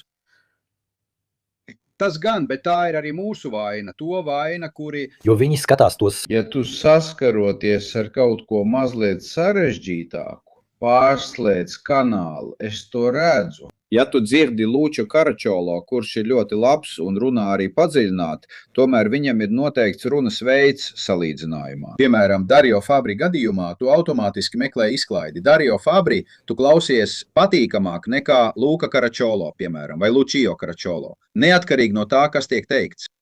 Un tā ir mūsu vaina, ka mēs neapstājamies un nesakām atmet veidu, bet iedziļinies. Kāda veida informācija tev sniedz? Un abas ir lieliskas. Gan Karačolo, gan Fabri noteikti ir lieliski. Bet mums nav vēlmes iegūt informāciju. Mums ir vēlme uzzināt, kā beidzās spēle. Mums nav vēlmes skatīties visu. Mēs gribam zināt, vai mūsu mīļākā komanda uzvarēja vai zaudēja. Un televīzija pielāgojas, jo tā dzīvo no reklāmām. Tātad tā ir atkarīga no tiem, kas tajā brīdī skatās spēli. Un tāpēc. Bet redziet, ir tāda skatītāja daļa, kas tajā visā neatpazīst sevi. Un tas ir vēl sliktāk avīzēm, kurām galu galā būtu gan laiks, gan vieta. Jo, ja tev ir 10 sekundes, lai pateiktu, kurš uzvar un kurš zaudē, vai kādam ir atombumba, lūk, šāda veida jautājumus man uzdod nevienmēr, bet bieži. Avīzei ir visa telpa un iespējas, lai varētu argumentēt un iegūt informāciju. Un, ja paskatāties avīzes arī telpas sadalījums, kas veltīts šai vai tai tēmai, daudz ko pasaka. Bet cilvēki grib zināt šo. Uz kāda pamata cilvēki grib zināt šo? Vai uz kāda pamata cilvēki negrib, lai viņiem izskaidro, kāpēc? Dīzeļdegviela maksā 2,20 eiro par litru, bet benzīns 1,80 eiro. Lūk, tas viņš varētu interesēt, vai ir kādas reālas perspektīvas tuvākajos mēnešos vai gados, ka šī cena samazināsies. Ar datiem rokās. Es sniegšu piemēru. Laikraksts Il Giornale. Trumps. Vesela civilizācija mirs. Šonakt pāvests draud. Tas ir nepieņemami, Palazzo Chigi. Tauta nedrīkst maksāt par režīmu vainām. Proti, 2 pēdējie paziņojumi ir lieki. Viņi neskaidro. Proti, mēs, godīgi sakot, visu cieņu pret pāvestu vai to, ko saka Palazzo Chigi, viņi neskaidro cilvēkiem, ko tas nozīmē. Proti, cilvēki saka Trumps, visa civilizācija šonakt mirs, kas nozīmē, ka tiks izmantots kodolieroču trieciens. Tas nozīmē, ka es pavadīju 60 minūtes pirms tu atnāci, lai izskaidrotu, ko nozīmē tas, ko viņi dara. Kāda ir stratēģija? Bet ja tu saki, ka iznīcināsi civilizāciju pēc Hirosimas, ko tu domā? Tu domā, ka tas automātiski nozīmē, ka otrā veidā, ko tu viņiem dari, atņem viņiem gāzi? Ja jūs domājat par konvencionālu karu, civilizācijas iznīcināšana nozīmē iesaistīties karā uz 5, 6, 8 gadiem. Dienu un nakšu bombardēšana pa posmiem. Tās lietas, ko vairs nevar redzēt un ko vairs nevar pat izdarīt līdzekļu trūkuma dēļ, pat ja gribētu atkārtot Dresdeni. Ce li hanno le cose per farlo. Un tad tu domā, ka trūkst mērķu, starp citu. Vai pat nav tādu mērķu, kas būtu vērtīgi. Kad tu paziņo, ka visa civilizācija ir mērķis, pat kundze Češira, kura kaut kur Teherānas provincē žāvē veļu, kļūst par mērķi. Trumps teica, jebkurš, kurš tur atrodās, tātad pieder, ja ne pie tās civilizācijas, tad pie tās tautas, un tā tauta tiks iznīcināta. Iedomājies Trumpa seju. Viņš pat nerunāja par režīmu. Nē, tur nē. Viņš visus sagrauj, visiem dod pa kārtai, kur viņš viņus nosauca par bastardiem. Ne šeit, tas bija iepriekš, vai ne? Viņš ir uzrakstījis daudz tvītu. Tos viņš nosauca par spītīgiem, idiotiem, bastardiem. Nu, tāda lieta, un kas ir, tas ir, bet vismaz šeit viņš beidz ar vārdiem, lai Dievs svētī lielo Irānas tautu, bet tad es jūs visus nogalināšu, tomēr jūs mirsiet no manas rokas. Teiksim tā, šis teikums nesaskan ar pēdējo, proti izlemi beidzot. Vai arī viņš nezina, kā pareizi lietot vārdu civilizācija? Jo ir skaidrs, ka tas ietver arī lielo Irānas tautu. Vai arī nē, vai arī viņš domā, ka Dievs svētī tādā nozīmē, ka visus viņus sūta pie Dieva, un tad jau pats Dievs tiks ar to galā. 90 miljoni cilvēku, kuri nav darījuši neko citu, kā tikai dzīvojuši nepareizajā pasaules pusē pēc tā, ko viņš saka. Ko saka Trumps, bet bija kāds filozofs sestdien ar franču vārdu de Meisters, kurš saka, ka cilvēka samaitātība sākas ar valodas samaitātību. Un sākot ar valodas samaitātību, tiek samaitātas idejas, tiek samaitāta uzvedība, tiek samaitātas sabiedrības. Tātad, ja pasaules lielākās lielvalsts vadītājs vai tas, kurš uzskata, ka joprojām ir pasaules lielākās lielvalsts vadītājs, lieto šādu valodu, ja viņš patiešām īstenos to, ko saka, tad jau no rītdienas rīta mēs būsim pamatīgās nepatikšanās. Ja tu to neīsteno, ir tāds romiešu teiciens, kas šeit neder. Atkārtoju, kad tu to dari, viņi tev atbild, teiksim tā, tevi neuztver nopietni attiecībā uz nākotnes draudiem, un tu nevari atļauties tos izteikt nevienā, ne otrā gadījumā. Nevienam 20. gadsimta vēsturē nav bijis tik neatlaidīgi, tik pastāvīgi izmantots valodas stils, kas nav piemērots. Tas pazemo amatu. Un tas, ko Trumps nesaprot, ir tas, ka viņš ieņem Amerikas Savienoto Valstu prezidenta amatu. Šo amatu ieņems kāds cits, es nezinu kurš, bet agrāk to jau ir ieņēmuši citi. Mēs atceramies Linkolnu, Rooseveltu, Eizenhoweru, arī Baidenu. Dieva dēļ. Zini, Paulo, ka es varu paredzēt, ko viņš darīs. Nākamais Amerikas prezidents savus 4 pilnvaru gadus pavadīs atvainojoties pusē pasaules. Un tomēr paliek jautājums, kad viņš atvainosies, un visi teiks, jā, mēs pieņemam, protams, mēs sapratām, bet tomēr. Tad neizteiktais jautājums būs, kā pie velna jūs viņu vispār ievēlējāt? Ja jūsu sistēma to pieļauj, vai jums nav kāda nopietna problēma? Un tātad reputācijas zaudējumu var ciest advokātu birojas, to var ciest arī meitene, precību vecumā, tā mēdz teikt agrāk. Tik lielu nāciju reputācijas zaudējums pat nespēja aizskart. Paskatieties uz Putina Krieviju. Muļķības liek runāt Medveģevam, ja jāpasaka kas nopietnis. Bet vai jūs kādreiz esat dzirdējuši, ka Putins pats būtu uzdrīkstējies teikt, mēs iznīcināsim, mēs pazudīsim? Viņš gandrīz nemaz nerunā. Un to valodu, kas mums likās smieklīga, viņš atstāja Medveģevam un sarunu šoviem, jo, ja viņš tā dara, proti, ja runā tas, tad runā tas, jo, kad Putins runāja par kodola opcijām, viņš teica tieši to. Ja Krievijas federācijas teritorija tiktu nopietni apdraudēta, mēs neizslēdzam, ka galu galā tev gribās atbildēt, nu, protams, kā gan citādi. Viņš nav draudējis mest bumbas vai nogremdēt. Lielbritānija, tas nebija Putins ar fantastisko milzu torpēdu. Ir jautājums, kā ir iespējams, ka neviens viņu neaptur? Kā ir iespējams, ka tas viss notiek? Es esmu diezgan nobijies. Mums būs ekonomiskas sekas, kas nav tiešas. Es domāju, ka trūkumu zina, kas tas ir. Viņiem nekad nav bijis prezidents, kurš būtu radikāls. Teiksim, radikāls. Es domāju, ka tas ir maigākais termins, ko var izmantot. Tāds kā šis, kurš patiešām ir pārkāpis pieklājības un varas līdzsvaras sistēmas robežas. Tas ir maksimālais, ko Bušs vai Obama varēja pateikt.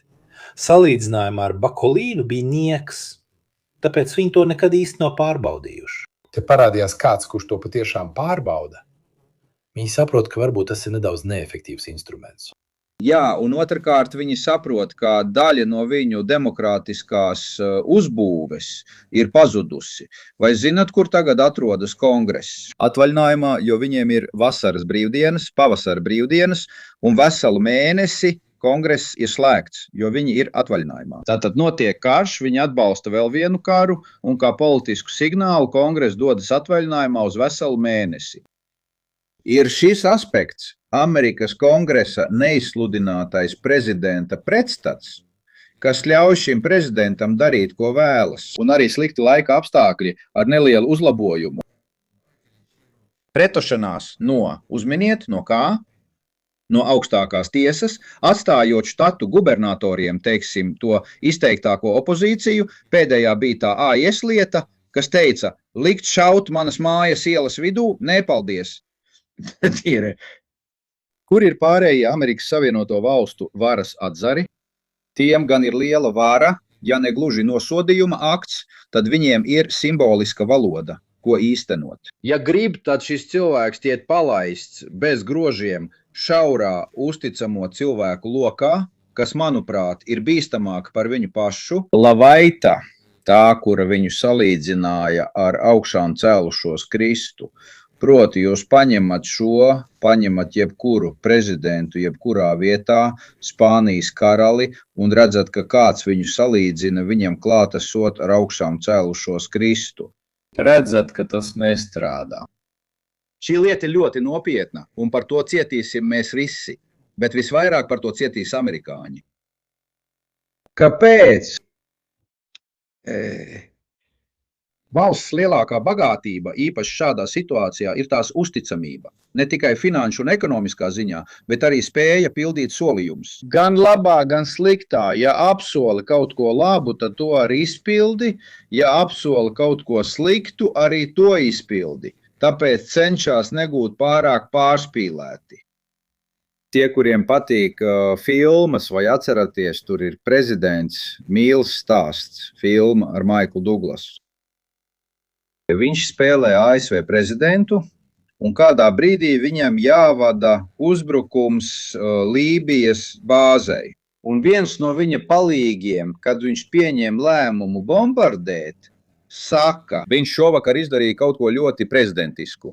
Un viņš atbild, šovakar jūs redzējāt mani darām vismazāk prezidentisko lietu vispār. Jo es piespriežu nāvi 2 cilvēkiem, kuri pat nezin, ka pēc 2 stundām būs miruši. Un tam mums ir viens, kurš smējās par to, ka ir nogalinājis 6 cilvēkus uz tilta, kuri vienkārši gāja garām, lai dotos nezin kur. Un viņš to uzskata par kaut ko gudru, skaistu, viņam nav kauna, proti nav kauna par nāvi, ko viņš ir izraisījis. Un tas patiešām biedē. Paldies. Tas dod pēc Persijas līča kara jaunas gāzes un naftas transportēšanas maršrutus, jaunas iepriekš neiedomājamas alianses, jaunu impulsu, nefosilās enerģijas avotus. Vispirms mums noteikti ir jātiek ārā no šī domāšanas veida par sistēmisko krīzi, ja šis uzbrukums patiešām notiks. Un tāpēc notiks struktūru iznīcināšanas apmaiņa, kurai būs sekas gadiem, nevis mēnešiem, ņemot vērā visus faktorus, kurus mēs iepriekš minējām. Maz struktūru, bet ļoti lielas, kas veido lielu procentuālo daļu. No turienes vairs nav atpakaļceļa. Un kāpēc tas kļūst sistēmisks? Jo, protams, kad nākotnē tas kļūst sistēmisks, vairs neatkārtojas tāpat. Nākotnē ieguldījumi noteikti tiks virzīti uz riska diversifikāciju. Tas nozīmē, ka es paņemu nedaudz šeit, nedaudz tur un tā tālāk. Nekas nepaliek tāds pats. Bet, ja tas kļūst sistēmisks, tas ir liels sloks visu vidū. Es gribēju tev to pajautāt, Paulo, es to ļoti izjūtu. Es reti esmu tas, kurš saskata briesmas karā Ukrainā. Es vienmēr esmu bijis nomierinošs. Nomierinoša iedarbība uz visiem tiem, kuri taisīja video ar kodolsprādzienu sēni, lai piesaistītu klikšķus. Bet šeit nav kodolsprādzienu sēnes, tieši tāpēc, ka nav kodolsprādzienu sēnes. Un globālu krīzi ir daudz vieglāk izraisīt, iznīcinot tikai dažas svarīgas iekārtas. Es redzu ilgstošu efektu, kam būs liela ietekme arī uz manu un tavu dzīvi. Katru reizi, kad dosimies uz degvielas uzpildes staciju, katru reizi, kad kaut ko pasūtīsim, katru reizi, kad pirksim kivi vai banānu kasti, cena neizbēgami pieaugs. Jo lielākā daļa pārvadājumu tomēr notiek ar autotransportu. Es esmu tas, kurš bieži pasūta visi tie nabaga kurjeri, kas nāk šurp Bartolīnī. Vai cenas pieaugs, piemēram, DHL, vai tas man interesē? Efekts, tas ir efekts, kas man interesē. Avrà un impatto su tutti i livelli. Perché... Kas interesē? Man interesē. Kas interesē? Man interesē. Kas man interesē? Kas man interesē? Kas mani interesē? Kas man interesē? Kas man interesē? Man interesē. Man interesē. Kas man interesē? Lietas, kas saistītas ar šo. Un šoreiz es to redzu kā reāli. Risks? Mēs esam vienu soli attālumā. Es mazliet papētīju šīs lietas, jo sev uzdevu vienkāršu jautājumu. Atvainojiet, ja 20% no ogļūdeņražu produkcijas iet caur turieni, kas notiek ar pārējiem 80%? Ja tev ir 100 eiro, tu zaudē 20, bet tev joprojām paliek 80 kabatā, tu nedaudz satraucies, bet labi, tas jau nemaina tavu dienu. Tad kāpēc viss šis satraukums? Tāpēc, ka pats termins ir nepareizs. Tā ir taisnība. 25% es to pierakstīju, jo mazliet papētīju, tāpēc, ja paskatos uz lapiņu, esiet pacietīgi, daži skaitļi ir vajadzīgi. Pirms kara caur Persijas līci vai Ormūzas šaurumu tajā reģionā dienā tika pārvadāti 20 miljoni barelu naftas produktu, kas bija 25% no tirzniecības un 20% no šo produktu patēriņa. Kur ir problēma? Ne visa nafta pasaulē ir vienāda, proti ir saldā nafta ar zemu sēra saturu un skābā nafta ar augstu sēra saturu. Ne visas pasaules rafinēšanas rūpnīcas var pārstrādāt abas šīs naftas, tāpēc veselas pasaules daļas ir uzbūvētas, lai pārstrādātu konkrētu veidu. Piemēram, Persijas līča nafta, kas ir skābā nafta un tādējādi rada daudz sēra. Un, ja tu tām dod saldu naftu, piemēram, Ziemeļjūras naftu, tas sabojājās. Un otrādi. Tāpēc šī 20% ietekme atbalsojas daudz spēcīgāk. Jo tas bloķē pārējo ražošanu maisījumā. Tas bloķē. Sēra ražošanu. Nu, sērijā. Irānas nafta ir viena no labākajām, tāpēc tu to izmanto, lai, teiksim tā, atšķēdītu, vai arī var to rafinēt, un to ir viegli rafinēt. Venecuēlas nafta, piemēram, ir briesmīga, ja? Tas ir ļoti slikts. Ar efektu, ar Persijas līča naftas blakus produktu, kas ir sērs, ar sēru ražo alumīniju, ar sēru iegūst kopā ar citām vielām iegūst mēslojumus. Tāpēc tev arī jārēķinās, ņemot vērā, ka tajā pašā laikā tu esi noteicis embargo otrajam lielākajam mēslojumu ražotājam pasaulē, un kā pa nelaimi tā ir Krievijas federācija. Tāpēc to, ko tu vari saražot, Persijas līcī tu neražo. To, ko tu vari nopirkt, tu esi izlēmis nepirkt, jo tas nav ētiski pareizi. Un beigās izrādās, ka liela daļa pasaules izdzīvo pateicoties mēslojumam, pārtikas dēļ, nevis lai iegūtu tomātu vai ķirsi, bet tieši lai izdzīvotu. Tu nonāc plaša mēroga pārtikas krīzē. Parunāsim par hēliju. Ja kaut kas saplīst, hēlijs gandrīz viss tiek ražots Katarā. Tas ir arī naftas pārstrādes blakus produkts, un tieši Katara to ražo ievērojamā daudzumā. Viņi jautā, ko mēs darām ar hēliju? Neko, ja vien tas nebūtu nepieciešams redzami elementu ieguvēji. Tas ir vajadzīgs medicīnas iekārtām, magnētiskās rezonanses aparātiem. Es to pamanīju Tripolē, jo visas magnētiskās rezonanses bija apstādinātas, jaunas, jo nebija hēlija. Es nezināju, ka tur vajag hēliju, bet to man izskaidroja nodaļas vadītājs Tripolē, Lībijā. Tātad sekas mums jau ir tagad, atšķirības starp gazifikāciju un gāzes sašķidrināšanu un tie, kas padara to gāzveida no šķidrā uz gāzveida stāvokli, ir iekārtas, kas maksā dažus miljonus eiro, taču tās maksā maz. Regazifikācijas termināļi, kas atrodas pie Livorno un Piombino. Tas, kas maksā milzīgu naudu, ir iekārta gāzes sašķidrināšanai. Piemēram, ja iekārta, kas pārvērš šķidrumu gāzē, maksā $100 miljonus, tad tā, kas pārvērš gāzi šķidrumā, maksā $4 miljardus. Lai jums būtu priekšstats. Un tie gandrīz visi atrodas tur, īpaši mums. Tātad redzat, vēlēdamies koncentrēt daudzas ražotnes tajā pasaules daļā, mēs uzreiz pakļaujamies lielām nepatikšanām. Iedomājieties, kas notiek, ja sākas sistemātiska visa esošā iznīcināšana. No atsāļošanas iekārtām, kuru iznīcināšana padara dzīvi tur neiespējamu, līdz rūpnīcām, naftas ķīmijas uzņēmumiem, kas ļauj mums izdzīvot. Un ja Trumps nolēma to nolīdzināt ar zemi, Ukrainas karš tev to māca. Šajās dienās Ukraiņi turpina mierīgi bombardēt ar droniem Krievijas naftas pārstrādes rūpnīcas. Tas nav tā, ka un mēs runājam par cilvēkiem, kuriem ir kāda pretgaisa raķete, es runāju par krieviem, ja? Tātad, ja grib, viņiem ir kāda sistēma, ar ko atbildēt. Un ar visu to tie tomēr nonāk līdz mērķim. Tātad iedomājieties situāciju, kurā pretgaisa aizsardzības līdzekļu ir patiešām maz, Persijas līcī, kur iekārtas ir milzīgas un lidojuma laiks ir minimāls. Kādas izredzes izdzīvot tur ir, vai ne? Skaties, šī ir NASA firmas Jabailā, kas ir viena no lielākajām rūpnīcām, kas ražo visu, sākot no alumīnija līdz tēraudam. Nafta, kas aizņem 1 miljonu kvadrātmetru lielu rūpniecisko kompleksu. Visi sarkanie punkti, ko redzi, ir siltuma pēdas, ko var redzēt NASA firmas satelītos. Un tad ir arī video, kas apstiprina, ka tu tiešām ir liesmas un tā tālāk.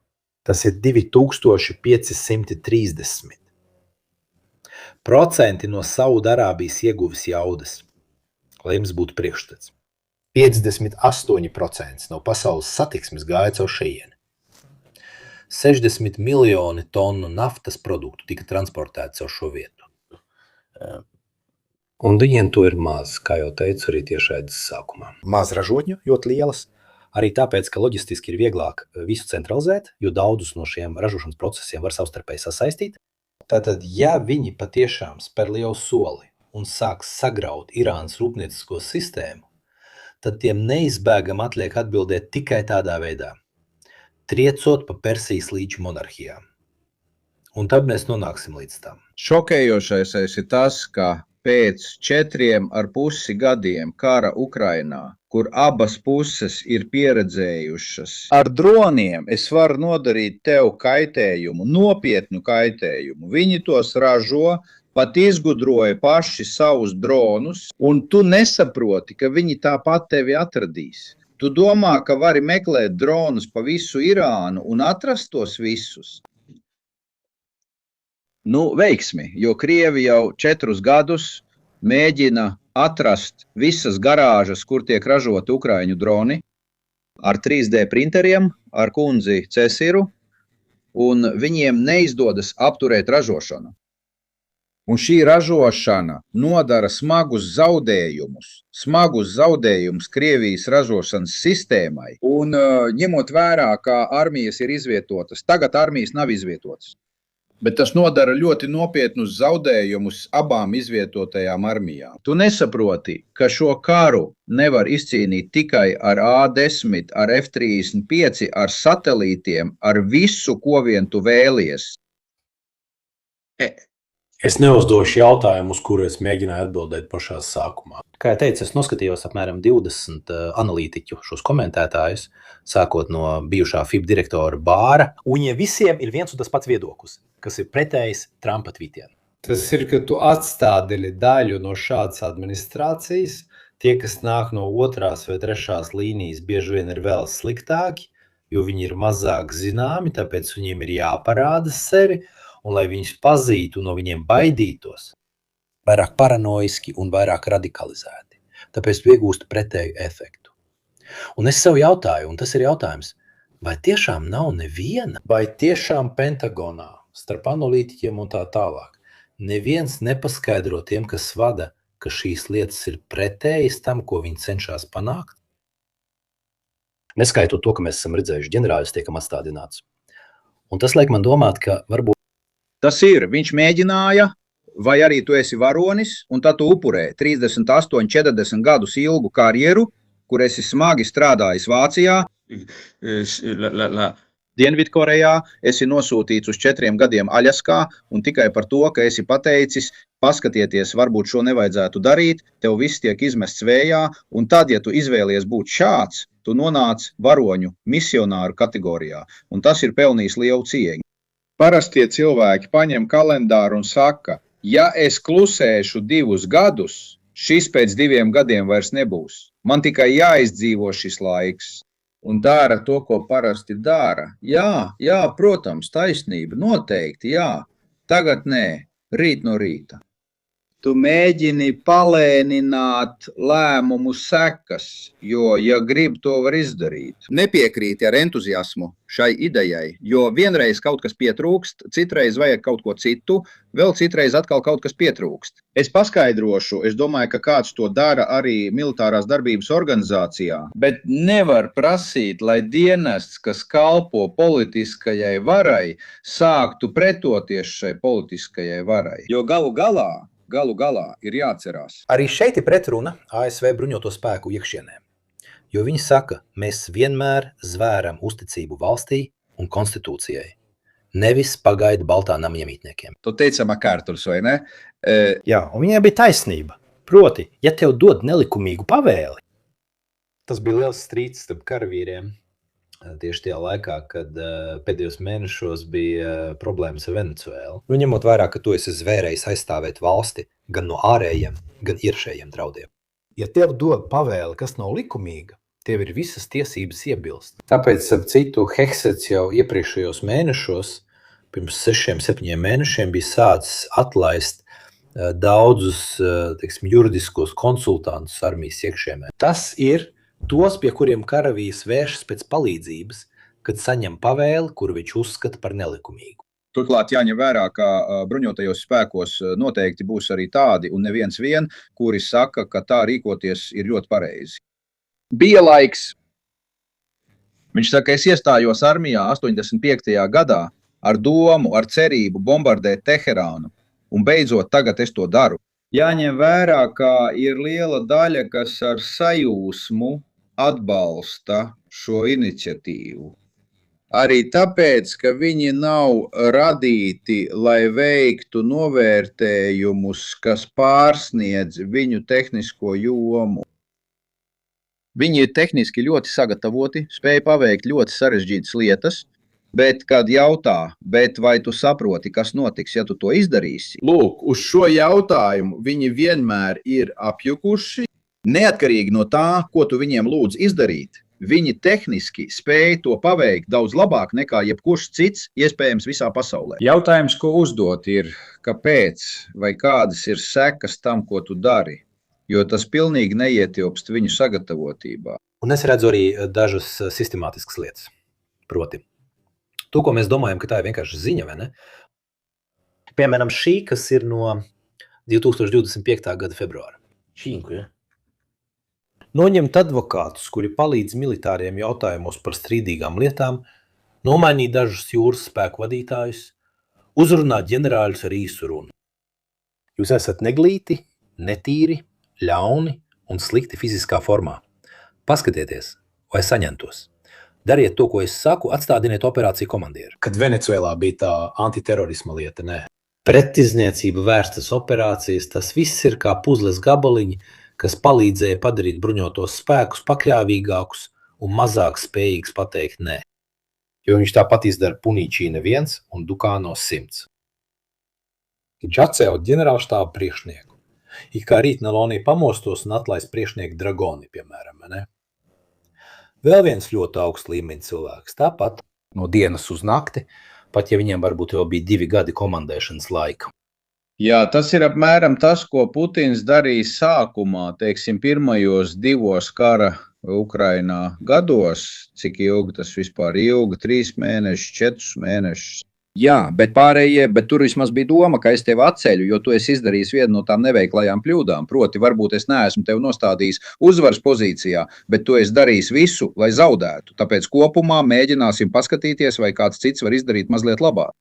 Šeit tīrīšana notiek pat preventīvi. Vēl pirms neveiksmes es izslēdzu to, kurš varētu man palīdzēt to nepieļaut. Un man jums jāsaka, šis nav labs brīdis Amerikas Savienotajām valstīm. Patiešām nav labs brīdis. Būtu jāuztraucas nevis par Irānu, bet gan par Amerikas Savienotajām valstīm, jo viņi ir izvēlējušies virzienu, kuru pasaule nesaprot. Un kad pasaule nesaprot, tad tā meklē kādu, kas saprot labāk, meklē stabilāku līdzsvaru, meklē kaut ko, kas dod vairāk uzticības, vairāk paļāvības. Piemēram, paskatīsimies, ko viņš sāka teikt par NATO. Jūs nedarat šo, nedarat to, nepalīdzat mums, nedodat mums bāzes. Tātad pēc punktiem, ko esmu pārbaudījis, jūs neesat nekam derīgi. Rezultāts varbūt tas vispār nedarbosies. Taču 4 svarīgu Eiropas valstu premjerministri ir sākuši nopietni domāt, vai tas ir nepieciešams. Nevis pirkt ieročus no amerikāņiem, bet sākt izdomāt sistēmu, kas paaugstinātu Eiropas pašai aizsardzības spējas. To viņi savā dzīvē nekad nebija darījuši. Un tas nav Army Europe, tās ir valstis, kas sāk mums stāstīt, vienosimies. Paldies! Paldies! Valsts obligācijas, ko Franči ir atsaukuši visiem. Paldies visiem! Se viene. Tas, ko Trumps vēlas darīt. Paldies! UTTT, Irāņi, tas pats notiek arī otrā pusē. Un tas ir pasaules mēroga hauss. Bet pa vidu ir arī paldies visiem. Un Irāņi, kurus, protams, tur nosūtīs režīms, bet daļai arī savu iemeslu dēļ, kuri praktiski fiziski sāka sargāt tiltus. Paldies! Paldies! Tātad tas kļūt arī par humanitāru traģēdiju, ne tikai par militāru sadursmi. Ja viņi nogāž tiltu un uz tā atrodas 10 000 cilvēku vai kaut kas tam līdzīgs. Arī tāpēc, ka, ja runājam par Irānas tiltu sagraušanu, no režīma gāšanas viedokļa, no militārā viedokļa, ņemot vērā, ka iebrukums nav iespējams, kāds tam ir mērķis? Nezinu, vai to saka tikai toskānieši vai arī itālieši kopumā. Tas ir kaprīzes. Tas ir kā stampāt kājas pret zemi, jo tev kaut ko nedod. Tev nodarīt kaitējumu, jo es varu tev nodarīt kaitējumu. Bet nav īsta pārdomāta mērķa sagraut tiltu valstī, par kuru zini, ka to nevar iebrukt, ja vien tas nav tikai, lai tev nodarītu kaitējumu. Un viss. Tieši tā, bet futbolā tos sauc par frustrācijas pārkāpumiem. Tā kā tu nedari to, ko es saku tajā brīdī, kad es to saku, tu neatzīsti manu līderību, tu pretojies. Un es zinu, ka neko citu nevar izdarīt, kā tikai kaitināt tevi. Jo beigās tas ir tieši tas, nemaz neiedomājoties, ka tas cilvēks nevis tikai kaitina tevi, bet ja tu tiešām sāc trakot, viņš tev vienkārši izraidīs no laukuma. Tas, kam šādā veidā ir vairāk ko zaudēt, skatoties strateģiski, nav Irāna, bet gan tas, ka visa pasaule nonāk nepatikšanās. Jo karš, ko esi sācis tu, tev arī nāks prasīt atbildību, nevis Irānai. Redzēsim, kas notiks tuvākajās stundās, bet tās noteikti būs smagas stundas. Es arī skatos biržu kustības un tā tālāk. Ko tādā? Izraela pamatīgi ietekmē, protams, galvenokārt naftas futures un tam līdzīgas lietas. Bet izraelieši jau ir sākuši jaukt nost tiltus un tā tālāk. Tas, ko jums iepriekš parādīja, bija tilts, kur bombardēja, kamēr zem tā ar mašīnām brauc civiliedzīvotāji. Bet šis ir cits tilts. Pesahā priekšvakarā Netanjahu runā, kuru daudzi nemaz nedzirdēja, nāk klajā ar šādu paziņojumu. Pesahs atgādina Izraēlas tautas pāreju no verdzības Ēģiptē uz brīvību Izraēlā. Un, lai atvieglotu šo pāreju, mūžīgais tēvs sūtīja 10 mocības pār Ēģipti. Pauze. Es tagad sūtu 10 mocības pār Irānu. No ar visu cieņu, ja ne mūžīgajam tēvam, tad sanāk, ka kādu salīdzina ar Kristu. Otram, kas sevi salīdzina ar mūžīgo tēvu un sūta mocības pār Irānu, vajadzētu pazemības mācību un saprast, ka viņš nespēlē visvareno. Jāpievērš uzmanība arī vienajā lietai, Paulo. Visi tilti, ko iznīcina izrēlieši, atrodas valsts ziemeļos, tieši uz robežas ar kurdiem. Un tu domā, ka kurdi palīdzēs izrēliešiem? Nē. Fakts ir tāds, ka irāņi tomēr ir diezgan daudz bombardējuši kurdu apgabalā, un šeit tiek iznīcināti visi loģistikas ceļi, lai izolētu reģionu. Arī Trumps ir teicis, ka zina, vai mēs neizmantosim šo iespēju, lai stiprinātu iekšējās spēkus. Tas liek domāt, ka tomēr pastāv vēlme radīt kaut kādu kustību. Šo cilvēku vārds kurdam, pēc tam viņus jau 3 reizes ir apmānījuši. 4. reizi viņi atkal iekrīt, ka tas, kurš tev kaut ko piedāvā, ir spējīgs tevi bombardēt tajā pašā laikā, kad tev kaut ko piedāvā. Tas ir reputācijas jautājums. Proti, kurš pirktu mašīnu no Netanjahu vai Trumpa, vai pirktu no viņiem māju? Dot cilvēkam cerību, un viņš pie tās turēsies ar visiem spēkiem. Jā, cerību, bet ne muļķību. Tas nav tas pats. Tu zini, ka tu esi noderīgs tādai politikai, kuras pārstāvi tevi uzskata par zemāku cilvēku. Tā varbūt arī ir cerība. Bet, kad tu zini, ka tas, kurš tev piedāvāja šo darījumu, tevi uzskata par kaut ko nedaudz vairāk nekā pīļknābi, tad mēs vairs nerunājam kā līdzvērtīgi. Varbūt arī nē, varbūt viņi mani vada. Es savu neutralitāti attiecībā pret Teherānas centrālo varu, piemēram, pārvaldu ar spēku, kas vienmēr bijis naidīgs pret mani turkiem. Tas nozīmē, ka man ir citas iespējas, kur spēlēt. Esmu spiests karot pret trešajām pusēm. Lai beigās paliktu viens pats Irānas ziemeļu kalnos kā muļķis, pēc tam, kad karš ir beidzies un visi pārējie irāņi ir dusmīgi. ka es viņus atkal esmu nodevis un neviens nenāk man palīgā. Nu, beidz. Paldies. Pēdējā tēma – Ukraina. Jo, protams, visā šajā Ukrainas jautājums, teiksim, tiek aizmirsts. Es varu tev pateikt, ka sekojot jaunākajiem notikumiem, ir bijuši daži Ukrainas pretuzbrukumi. Nu, neliels spoilers, būs Ukrainas atkāpšanās zonā starp Siversku, Kramatorsku un Slovjansku, lai pārorganizētu līnijas. Tas bija mēnesis februārs un marts bija mēneši ar vismazāko teritoriālo izmaiņu skaitu. Jā. Krievi, piemēram, ir iegūši 25 kvadrātkilometrus, bet tas atkarīgs no avota. Paskatieties paši. Tomēr šajā jautājumā Jūs varat redzēt, ka tiek parādītas daudzas zilas bultīs Kamjanskas apgabalā. un var teikt, ka viss sāk mainīties pretējā virzienā. Šis būtu mēnesis ar maz izmaiņām. Jā.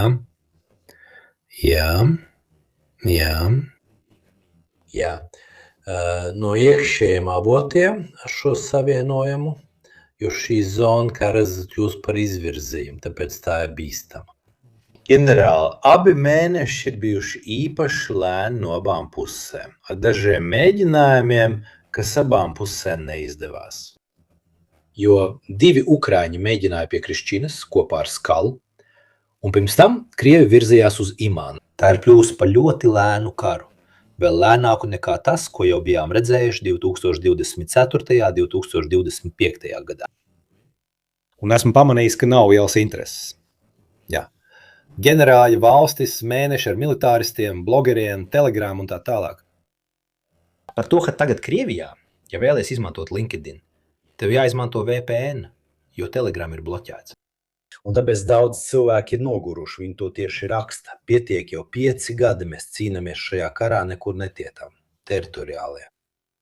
Perspektīva ir tāda, ka Krievi un amerikāņi vairs nesniegs atbalstu Krieviem. Jā. Viņiem tā atbalsta kļūst arvien mazāk, jo viņi var atbalstīt, ko vien vēlas. Jā. Eiropa, kas saskarās ar globālu enerģētikas krīzi, kaut kādā veidā būs spiesta rīkoties, jo ir runa par to, ka nafta un gāze viņiem ir. Dzels priekškaru otrā pusē, kādam būs jāsāk to apsvērt. Ja problēma kļūst par vairāku gadu vai mēnešu jautājumu, tad iespējams mēs runājam par laiku līdz varbūt vasarai. Šis karš pāries sitā, ne vairs militārā virzienā. Arī tāpēc, ka nedaudz noguruma dēļ, nedaudz šī iemesla dēļ, nedaudz cita iemesla dēļ, nē. Bet tas viss kļūst arvien mazāk ticams. Proti vēlme sūtīt cilvēkus uzbrukumā kļūst arvien mazāk. Vēl vienu vietu, ko vēlos atzīmēt. Pirmo reizi šī kara laikā, 2026. gada martā, Ukraiņi palaida vairāk tālas darbības dronu Krievijas teritorijā, nekā Krievi palaida Ukrainas teritorijā. Un izlasiet šo, nomainiet, apmainiet vietām, ielieciet Saudarābiju, Persijas līča valstis vienā pusē un otrā pusē redziet Irānu. Šeit mēs runājam par 2 valstīm, kas karo jau 4 gadus, nevis 4 dienas, 4 gadus, kuru laikā tās ir cīnījušās ļoti smagi ar iespaidīgu munīcijas patēriņu un turpina to darīt. Paskatieties uz otru pusi, tur nav pagājusi pat 38, 39 kauju dienas. Vai tiešām iedomājamies, ka Irāna pārtrauks savu dronu kampaņu tā vienkārši 4 dienu laikā? Domāju, nedomāju. Zinot, ka to, kas uzbrūk, mērķis ir Irānas iznīcināšana, nevis režīma maiņa, tad, ja jau jāiet bojā, tad es tev metīšu arī akmeņus, ne tikai dronus. Kamēr ir kaut kas, ko mest, es metīšu. Jo es jūtu, ka tu man neesi atstājis nekādu alternatīvu. Kā teica Napoleons, tev ir jāatstāj. Vienmēr aiz sava ienaidnieka muguras atstāja atkāpšanās ceļu. Bet, ja tu viņam aizver atkāpšanās ceļu, sakot, mans mērķis ir tevi kā civilizāciju iznīcināt, kāda alternatīva paliek Irānai? Kāda alternatīva mums paliks, ja draud iznīcināšana no zemes virsmas? Ja jau jāiet bojā, tad vismaz likšu par sevi dārgi samaksāt. Arī Ukraiņi es redzu, ka viņi tieši tagad riskē liekot uz visu un palaižot visus dronus. Varbūt tieši šajā krīzes laikā, lai ierobežotu Krievu peļņu, jo viņi noteikti mēģinās izmantot paaugstinātās naftas cenas savā labā. Tāpēc es saprotu, kāpēc viņi veido šīs diagrammas. Es arī daudz sekoju Memulīnam. Bet tad jāskatās, vai tā ir apzināta izvēle šobrīd izšaut visu, ko var, lai ierobežotu Krievu peļņu, vai arī tas ir sistemātiski. Un arī viņi ir sasnieguši ārkārtīgi lielus dronu ražošanas apjomus. To mēs redzēsim tuvākajos mēnešos. Starp citu, ņemot vērā, ka Krievi cīnās gan pret Ukraiņiem, gan pret Eiropu, bet galvenokārt pret sevi pašiem. Interneta cenzūras dēļ tas ļoti sarežģīja arī viņu iekšējo komunikāciju, kā arī viņu domstarpības. Tomēr bija tāda kā izlādes vārsts – internets, kur Krievs varēja dzīvot informatīvajā telpā un teikt, ko vien vēlas. Kaut arī tagad viņas cenšas vairāk kontrolēt.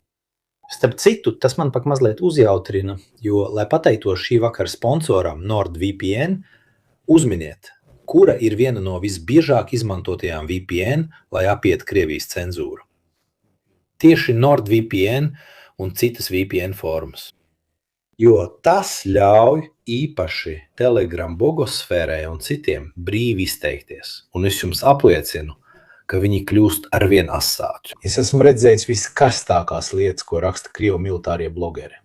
Piemēram, pēdējās sarunas, ko klausījos. Tie bija dusmīgi nikni Krievu militārie blogeri, kuri nevēlas, lai Krievija palīdzētu Irānai vai sūtītu viņiem pretgaisa aizsardzības sistēmas. Un skatoties uz Klemente Molīna grafiku, viņiem ir taisnība. Jo viņi baidās, ka ja nosūtīs pretgaisa aizsardzības sistēmas, kur jau tāpat nepietiek, lai aizsargātu to, kas viņiem pašiem nepieciešams, tad, ja tās vēl nosūtīs uz Irānu, situācija būs vēl sliktāka. Tāpēc tas tiek uzskatīts par tādu kā toksisku sabiedroto, kurš jau ir devis visu, ko varēja. Viņi ir saņēmuši dronus, tos nokupējuši, un tagad viņiem tas vairs nav vajadzīgs. Tomēr, lai pievienotu vēl vienu aspektu tam, ko tu minēji, iespējams, Ukraiņi ir sasnieguši ievērojamu ražošanas jaudu, tāpēc un tā tālāk netieši pierādījums ir tas, ka Zelenskis devās uz Gorfopersko un ko viņš tur teica. Ja jūs mums kaut kā palīdzēsiet, mēs jums dosim dronus. Tu nevari dot to, kas tev nav, tāpēc tas nozīmē, ka viņu ražošanas līmenis visticamāk ļauj viņiem teikt, kaut kādā veidā mēs varam arī jums palīdzēt. Paldies, paldies. Promodo, questo è normale.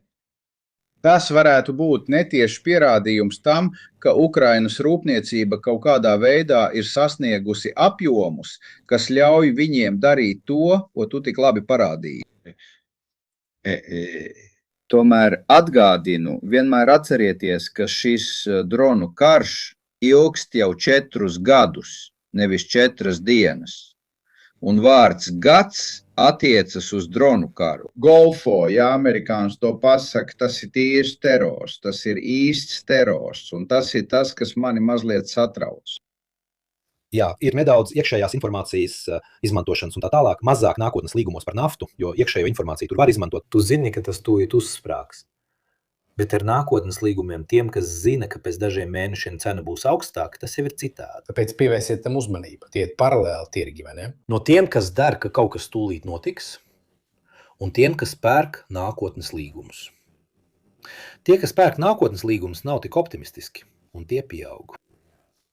Tāpēc es teiktu, mani kungi, ka es jūs aicinu atkal pievienoties piekdien vai sestdien, kad mēs rīkosim vēl kādu tiešraidi ar padziļinātu analīzi, vai arī, kas zina, mēs atgriezīsimies pie Irānas jautājuma, jo ļoti iespējams būs kaut kas noticis, vai arī nekas nebūs noticis. Jebkurā gadījumā, ja situācija paliek tāda, kāda tā ir, tas nav labi. Ja viņi tiešām uzbruks enerģētikas sistēmai, tad situācija būs patiešām slikta. Tātad abi scenāriji nav īpaši iepriecinoši, vai ne, Paulo? Nē, nemaz. Cerēsim, ka nakts dos padomu, jo nav runa par Ormūzas atvēršanu, bet gan par Trumpa ieslodzīšanu. Lūk, kur ir problēma. Un katrā ziņā labi. Es uztaisīšu sev kreklu, skaties. Ar Paulo nav runa par Ormūzas atvēršanu, bet gan par Trumpa ieslodzīšanu. Paldies. Vai būtu viņai bija taisnība, ne? Mums jānogādā atpakaļ zelta būrī. Viņš dievina zeltu. Nē, viņš teica, ka dzelzs būrī, ar zelta būri mēs arī būtu ar mieru. Bet vienmēr sev jautāsim, kāpēc Amerikas Savienotās valstis ir tik padevīgas pasaules priekšā, kas ir apstulbusi no viņu uzvedības. Tas ir svarīgs jautājums, jo viens, jā, bet viņu ir 360 miljoni, tas ir daudz. Jautājiet, neuzdodiet tikai jautājumu, bet kāpēc? Neviens mūs vairs nemīl. Lūk, mēs to esam izdarījuši visiem. Patiesībā jautājums ir ietverts atbildē. Es jums zvēru, es drebēju.